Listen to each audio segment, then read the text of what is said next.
Welcome to the Wicket.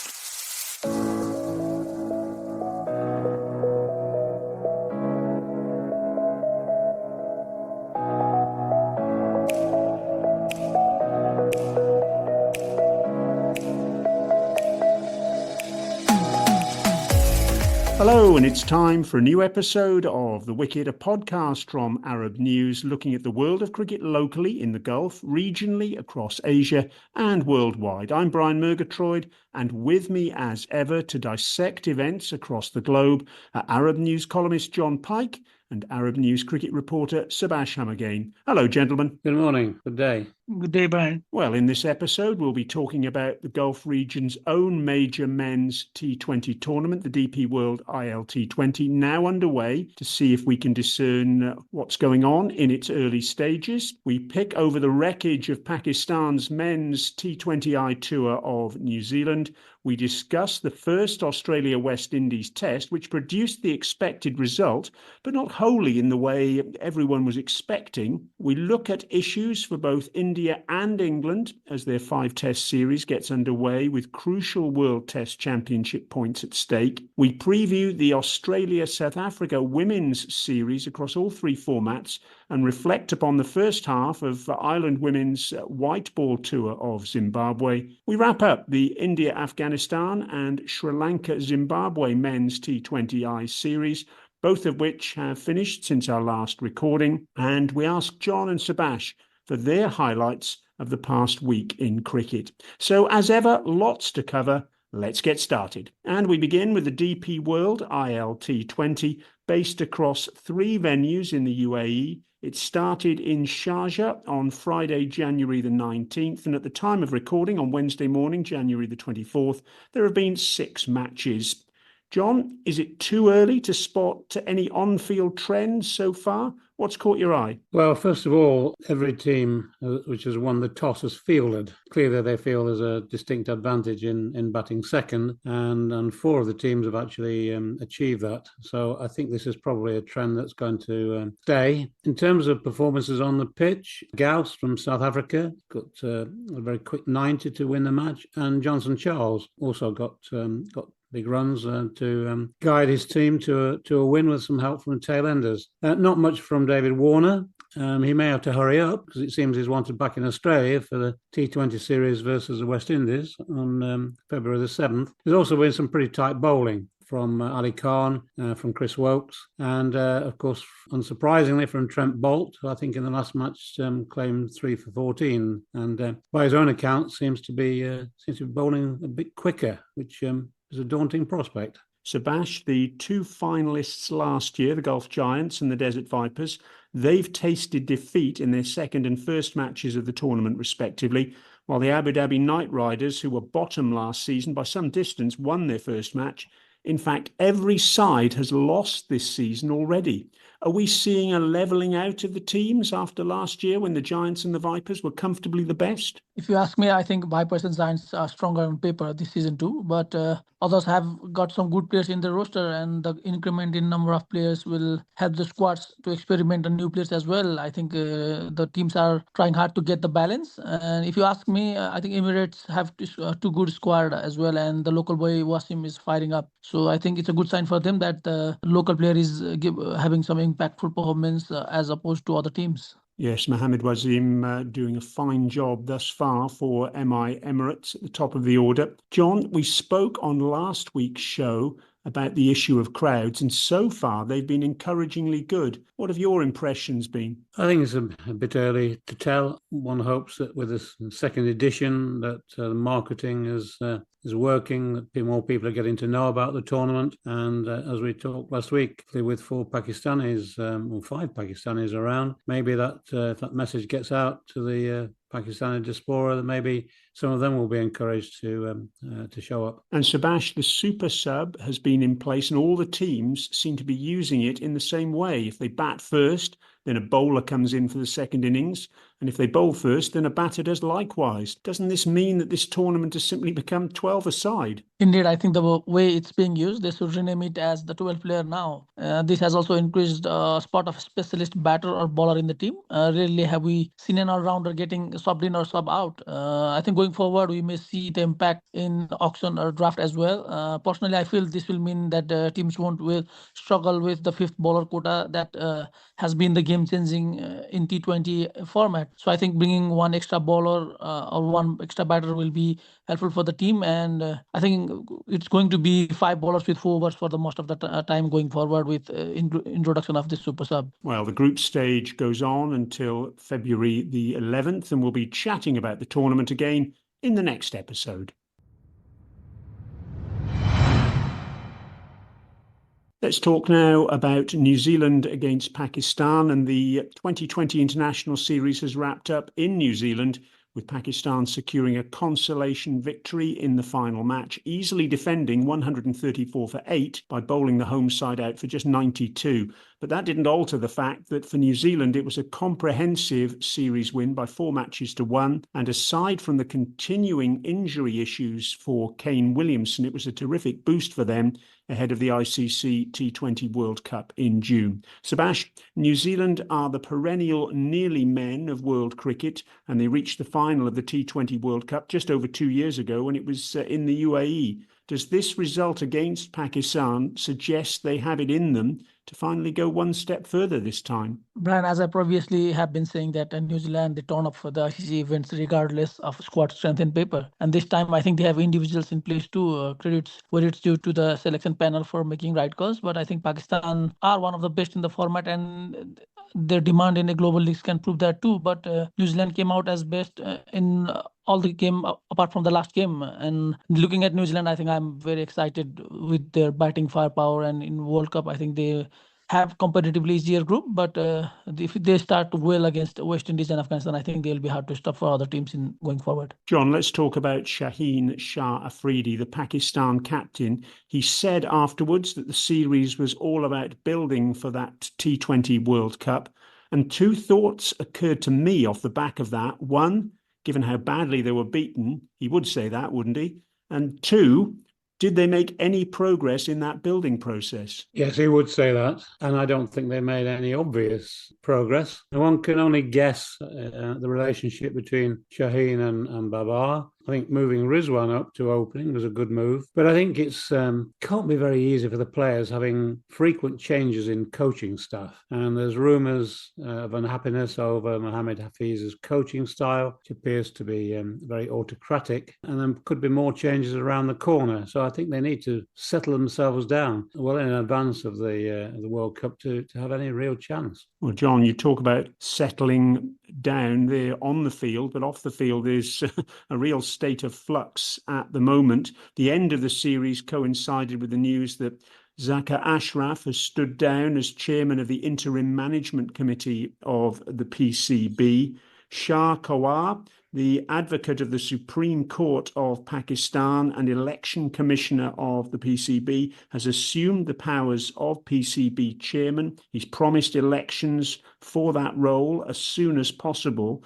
But I just wonder, Subas, has this state of flux in Pakistan cricket contributed to the series loss on the field, or are the two completely unrelated, do you think? Brian, I'd take this the other way around. I think the team is not performing, means it's only good that Zaka leaves early. I think he's going to go anyway. And so far, nothing has gone right on and off the pitch. He is supposed to go anyway, and the resignation will mean there will be numerous changes around the team now. So I think it's better to have things sorted as soon as possible with the World Cup in mind. And the team that needs to settle ahead of the World Cup showdown, I think it's going to be a tough rebuild ahead. Well, Pakistan are always capable of doing something remarkable, it seems. But John, on the strength of this series, can you see them challenging in the T20 World Cup, I wonder? Bear in mind, the tournament will take place in the Caribbean and the USA, so conditions will be completely different to the ones they encountered in New Zealand. As we just discussed, I think it depends on if they can sort out the coaches and the coaching and also governance and create an environment in which the players can flourish. And at the moment, that doesn't look very promising. Well, It's a build-up now for both these teams towards that ICC T20 World Cup. And of course, that takes place in the Caribbean and the USA starting in June.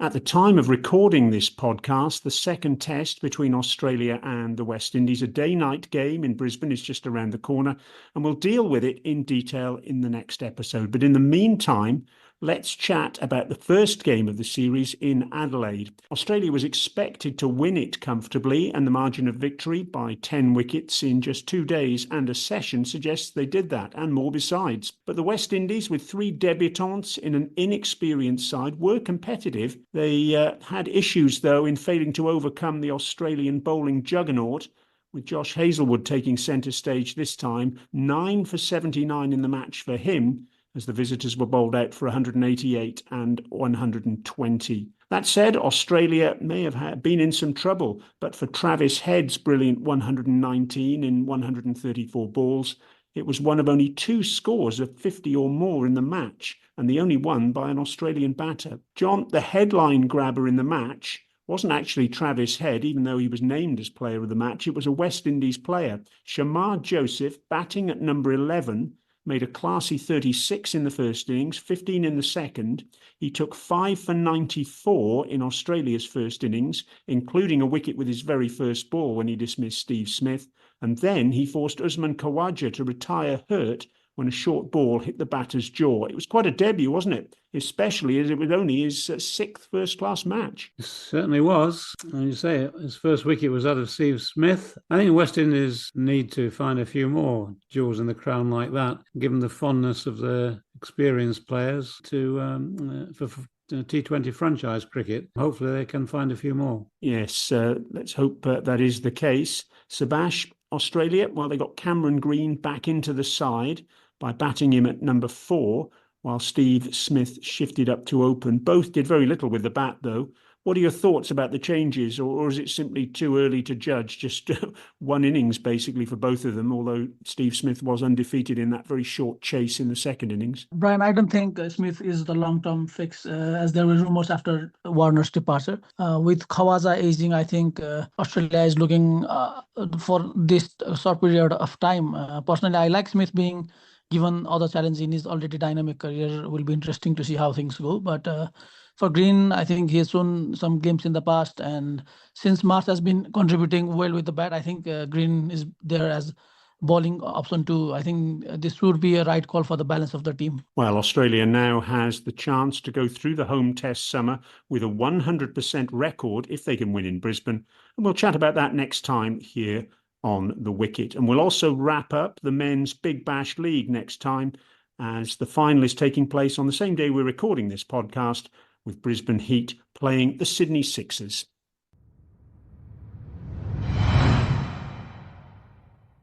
The first test between India and England gets underway in Hyderabad on Thursday, the 25th of January, and we'll have a comprehensive assessment of the action in our next episode. But ahead of that test, and at the start of a 5-match series that features points towards the World Test Championship final qualification, let's look at the 2 sides and which one we think will come out on top. John, both sides are missing key batting personnel. Virat Kohli has pulled out of the first 2 tests, and Harry Brook has withdrawn from the whole series, both for personal and unannounced reasons. Which loss do you think will be felt keenest? Well, it's a sad time for Brook, obviously, and most of his career is ahead of him, whereas Kohli is not, of course. Both will be missed. I think Kohli probably most, but each team has players to step in and step up. For England, it may actually resolve an issue with Bairstow in as a specialist batter and Foakes as a specialist wicketkeeper, which I think is really much needed in Indian conditions. He's also a level-headed batter. There's also a note about Dan Lawrence being called up as a result because he was a wild card into ILT20 and I should think he only had about 5 minutes in Dubai before he was whisked off again. Yes, he played the 1 match for the Desert Vipers, batted at number 3 and took a wicket actually with his off spin, but He's short and sweet in terms of his stay with the Vipers in the ILT20. They'll certainly miss him.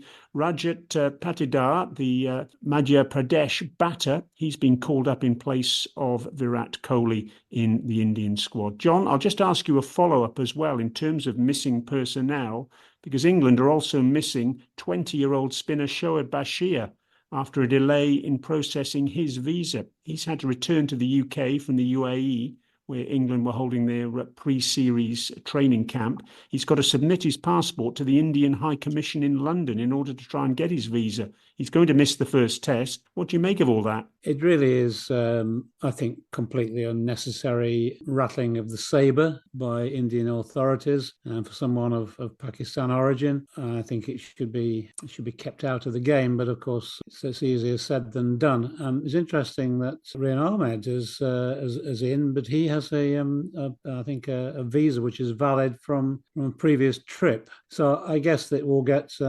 resolved. But it's another show of strength. Maybe the Indians are actually worried about what our new mistress spinner might be capable of.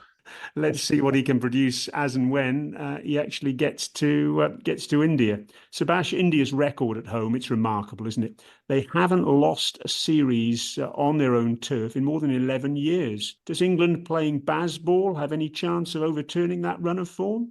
It's really tough, especially with where the matches are being played in this series. I think India's spin-heavy attack will prove too much. This will be the toughest test for Bazball. And if you ask me, India themselves don't have strong test batting lineup without Pujara and Rahane. So if English bowlers can step up, I think it will be helpful for the batters to deliver themselves. But more than England's batting, I think I'm looking at their bowlers. If they are successful to step up, I think the results will go their way. It's a big call, Subhash, but let's just hope for an entertaining series. But John, from England's perspective, it seems there are a lot of questions they've got to answer ahead of the series. We could spend a whole podcast, in fact, trying to answer them. Ben Stokes' fitness after his knee surgery post-Cricket World Cup. There's the fact James Anderson hasn't actually played since the end of the Ashes series. The spin depth in support of Jack Leach. We've mentioned, obviously, 20-year-old Shoaib Bashir not being there with that delayed visa. The pitches are expected to turn as well. Surely, John, if England can even win a test, that would be something of a triumph, wouldn't it? Well, there's a whole chapter to be written in this series. I'm not sure if it's going to be a tragedy, a comedy, or an epic success. I wouldn't be at all surprised if England get a victory along the line once they've settled in. I think they're motivated. I think they're still hurt from the performance in the World Cup in India. I thought it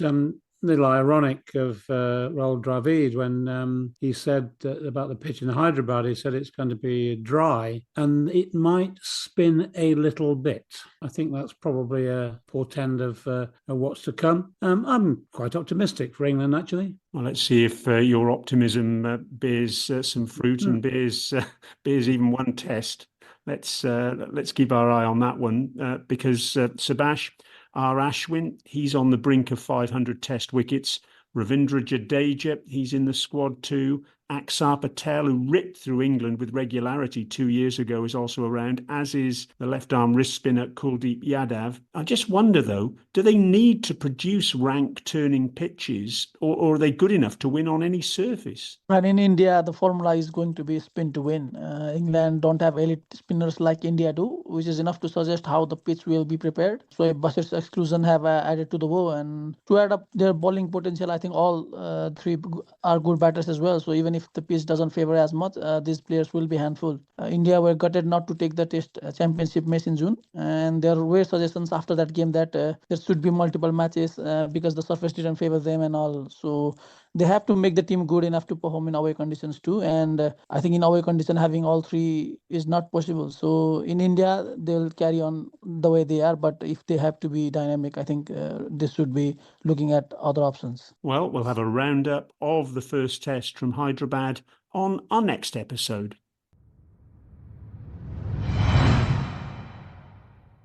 South Africa's women are in Australia for a month-long tour across all formats with 3 T20 internationals, followed by 3 one-day internationals, and finally a test at the WACA in Perth. Australia is on the crest of a wave, of course, after a successful tour of India, where after losing the only test match, they then bounced back to win both the ODI and T20I series. A measure of Australia's form and the depth of talent they have at their disposal is that leg spinner Alana King, who would surely walk into every other side in the world, can't actually find a place in the T20I squad that starts the tour. South Africa, for their part, look, on paper at least, as though they should be competitive, with Marizanne Kapp included to bolster the batting and bowling, and Chloe Tryon fit again after a groin injury. The side is captained by Laura Wolvaardt. John, in T20I terms, this is a repeat of the World Cup final of just over a year ago. South Africa was swept along by home support then to reach that final. Can they be competitive this time, do you think? I think they've got the work cut out with a new captain and fresh faces in the squad after some retirements, notably out of Shabnim Ismail. The captaincy is a bit of a puzzle. Suni Luce stepped down several months after the World Cup final. I think one of the things I liked about her, she was remembered for a famous line after the final about the Aussies, saying that you guys are annoying. You've been inspiring the world of cricket for so long and you show your class time and time again. I think we can expect more of the same. I mean, some thought that Chloe Tyrone would be a logical choice, having been vice-captain, but it seems that she has not to be considered. And the coach, Hilton Murring, has been in post for 11 years, and there have been murmurings of players wanting a change. Anyway, Wolvaardt has the nod, as you say. She's very inexperienced in captaincy matters at this level, though she does have 10, I think, of the world, including herself, of the World Cup final team in the squad. It's going to be tough for them. Yes, it certainly is, into the backyard of the number one side in the world across the formats. Just wonder, Subas, can anyone stop the Australian juggernaut? I think not just yet. The team is at their absolute best. Each and every player are contributing from the end, and we saw that in the India tour too. They pinned the identity of world champion team and just carried along. I think at the home turf, they rarely give opposition any chance, and that's going to be the case in this tour too. Well, we'll talk about the start of the series, which gets underway with T20Is in Canberra and Hobart on the next episode.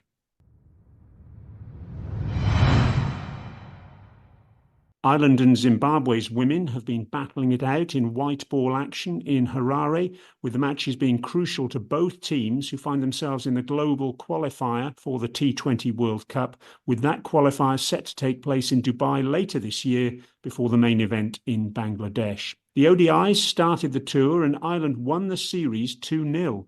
The first two matches were rain affected, Ireland winning game 1 by 10 wickets, while the second match was tied, and then in game 3, Ireland easily defended 180, bowling Zimbabwe out for 99. Cara Murray of Ireland was the standout performer, taking 10 wickets across those 3 one-day internationals with her leg spin. John, I just wonder, do you see progress from both sides on the evidence of what they've produced in the ODI series and their recent form before that? How close do you think they are to, say, Sri Lanka and Thailand, who are probably the favourites to progress from that 10-team T20 World Cup qualifier? Well, looking at those teams, 6 of them are bunched between 8th and 15th, I think, in the women's T20I rankings. So it's pretty tight. It seems to me that Ireland are making progress based upon the performance in Zimbabwe, and they did get the better of Scotland and the Netherlands last August and October. So I think they're in with a shout, whereas looks to me like Zimbabwe are at best treading water. Yes, it'll be interesting to see what happens in that qualifier. But of course, we've got the T20Is, which both sides will be very heavily focused on because of that qualifier later in the year. They're on January the 26th, 28th and 30th. Subas, what have been your takeouts from the one-day international series between the Zimbabwe and Ireland women's teams? I think the rain hampered game a bit throughout the series, and Zimbabwe, I think they gave Ireland a run for the money in the second match. Ireland could have easily walked away with the whitewash if not for that consecutive wicket in the last 2 balls. But I think Zimbabwe had a good batter in Ashley Nadaria, who stood tall and give them any chance in the game. But I think in shorter version, Zimbabwe will be more competitive, and with only 4 overs of pace coming up from the Ireland, I think they'll be able to tackle the game and make the series more competitive. Well, before we leave the subject of Zimbabwe, it's worth touching upon the final match of the men's white ball tour of Sri Lanka, which took place after our previous podcast, with the 3-match T20I series on the line. Sri Lanka steamrolled Zimbabwe by 9 wickets with 9 overs and 5 balls in hand, bowling out their opponents for just 82 as Wanindu Hasaranga continued his fine comeback after a long-term injury with 4 for 15 in his final match before heading to the ILT20 to join up with the Desert Vipers. John, for Zimbabwe, we saw glimpses of promise, but just one win from the 5 completed matches. Remember, one of the 3 one-day internationals was washed out. Things went pretty much, I think, as we thought they would before the series, didn't they? Yes, they did. I think Zimbabwe have got a lot of hard yards to put in to recover themselves. And the captain's comment that we're desperately trying to turn things around, and that I think you need that desperation to do so, does smack very much of desperation. So I'm not quite sure what their next steps are going to be. Yes, as you say, John, it's a long road back for Zimbabwe after a disastrous 2023 when they failed to qualify for the 50-over World Cup and also failed to qualify for this year's T20 World Cup as well. Subas, what do you think the series means for Sri Lanka? Their recent batting frailties were once again occasionally on show, but they welcome back Hasaranga, as we've mentioned, from a long-term injury, and they reintegrated Angelo Matthews into the squad after a lengthy break. Are they well placed for that T20 World Cup on this evidence? Yes, I think in Matthews and Hasaranga, they were the best performance in this series. Matthews had some messes after the series too, so he's looking at the World Cup spot, and I think he'll certainly make it. Regarding Hasaranga, we've all seen what he can do, and he's made the excellent comeback from the injury. So he'll be handful with Netherlands and Nepal in the same group as well. So Sri Lanka looks to be in well placed, but I think the franchise league will help their players individually to bolster up the squad ahead of the to US and West Indies.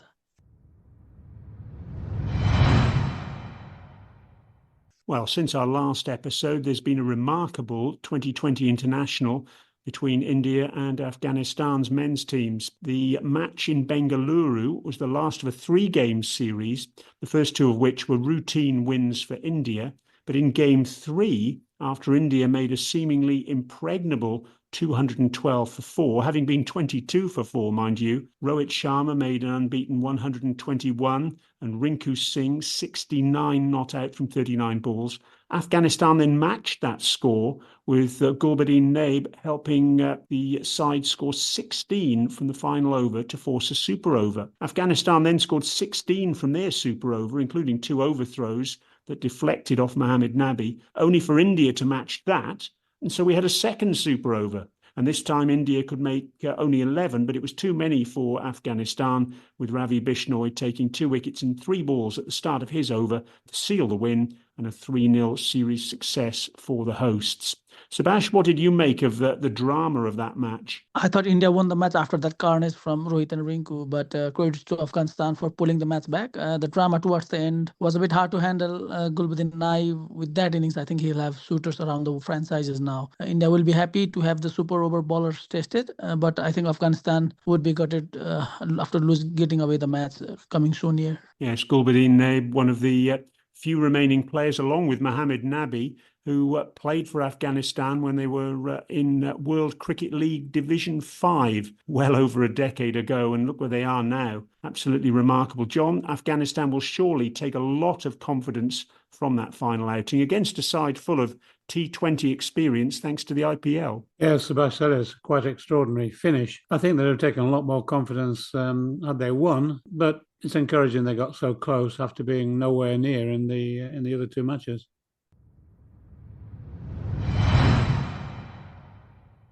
Well, finally, gentlemen, we'll continue the trend of picking a highlight or something that caught your attention from the past week in cricket. What has that been? Subas, I'll start with you. Mine has to be the Under-19 World Cup. I was so happy to see young Arjun Kumal's innings against New Zealand, but equally sad the way our death bowlers gave away runs. I think Snaith Reddy was all over them, and if not for that hammering in, we could have challenged them. So looking forward. Subas still waving his Nepal flag there and hoping for better things in the Under-19 Cricket World Cup, which is ongoing, and we will cover it in depth in a later episode. John, what's tickled your fancy? Well, we've already mentioned one thing that did, and that's Shamar Joseph claiming Steve Smith was his first ball in Test cricket. But I think even that was overshadowed by Josh Josh Brown of the Brisbane Heat scored 140 out of 192 in 16.3 overs, which is a pretty sensational effort, I have to say. That takes some doing. Yes, a remarkable story, Josh Brown, very late to professional cricket.